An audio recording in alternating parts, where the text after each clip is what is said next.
Hello friends, நான் உங்கள் மனநல மருத்துவர். நம்மில் பலரையும் அமைதியாக பாதித்துக் கொண்டிருக்கும் ஒரு விஷயத்தை பற்றி பேசப் போகிறோம். தேவையற்ற பழக்கங்களை எப்படி நிறுத்துவது? சில பழக்கங்கள் நம்மை மெதுவாக சோர்வடையச் செய்கிறது. சில பழக்கங்கள் நம்முடைய நம்பிக்கையையே குலைக்கிறது. நாமும் பலமுறை முயற்சி செய்வோம். இன்னைக்கு தொடங்குறேன், இனிமேல் இது வேண்டாம் என்று சொல்வோம். ஆனால் மீண்டும் அதே இடத்துல தான் வந்து நிப்போம். அதனால நாம் என்ன நினைப்போம்? நம்மால முடியாது, அதுக்கு நிறைய மன உறுதி தேவை என்று நினைப்போம். ஆனா ஃப்ரெண்ட்ஸ், உங்களால் முடியும். மன வலிமை அதிகமாக இருந்தால்தான் மாற்றம் வரும் என்றில்லை. சில நேரம் நாம் சூழலை மட்டும் மாற்றினால் போதும். மிக சுலபமாக தேவையற்ற பழக்கங்களை மாற்றிக்கொள்ளலாம். புரிந்து கொள்வோம். ஒவ்வொரு பழக்கத்துக்கும் 3 பாகங்கள் உள்ளன. ஒரு உணர்ச்சி, செயலை தூண்டி அன்றாட வழக்கமாக்கும். நிம்மதி, மகிழ்ச்சி. Cue leads to routine which develops reward. உதாரணமாக, சிலர் போர் அடிக்கும்போது மொபைல் பார்ப்பாங்க. கொஞ்ச நேரத்தில் மனசு சந்தோஷமாயிடும். கொஞ்ச நாள்ல இந்த வழக்கம் பழக்கமா மாறிடும். நாம் இந்த மாதிரி தேவையில்லாத பழக்கத்துடன் போராட வேண்டாம். இங்கே ஒரு சின்ன ரகசியம். ரூட்டீனை, வழக்கத்தை மட்டும் மாற்றினால் போதும். சுலபமாக மாற்றிவிடலாம். உங்களை நீங்களே கவனியுங்கள். எப்போது தேவையற்ற பழக்கம் வருகிறது? போர் அடிக்கும் போதா? கோபமாக இருக்கும் போதா? யாராவது இருக்கும் போதா?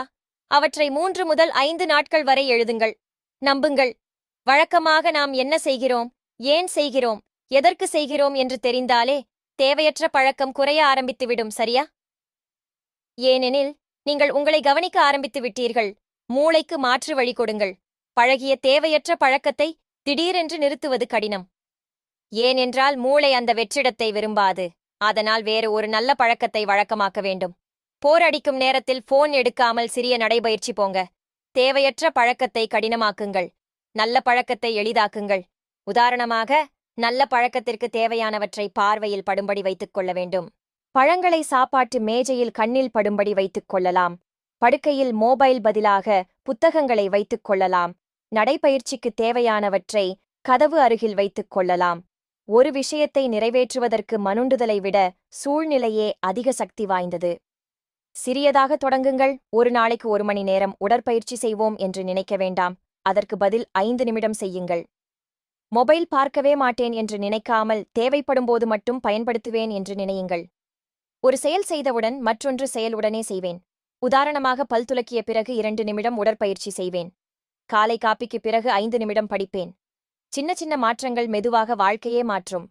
சின்ன பழக்கங்கள் பழக்கமாக மாறுவதற்கு 1 முதல் 3 மாதம் ஆகும். அதனால் சின்னதாக தோல்வி வந்தால் சோர்வடையாமல் தொடர்ந்து முயற்சிகள் ஃப்ரெண்ட்ஸ். முயற்சியே வெற்றி. நன்றி ஃப்ரெண்ட்ஸ். மீண்டும் சந்திப்போம். Like and follow our page.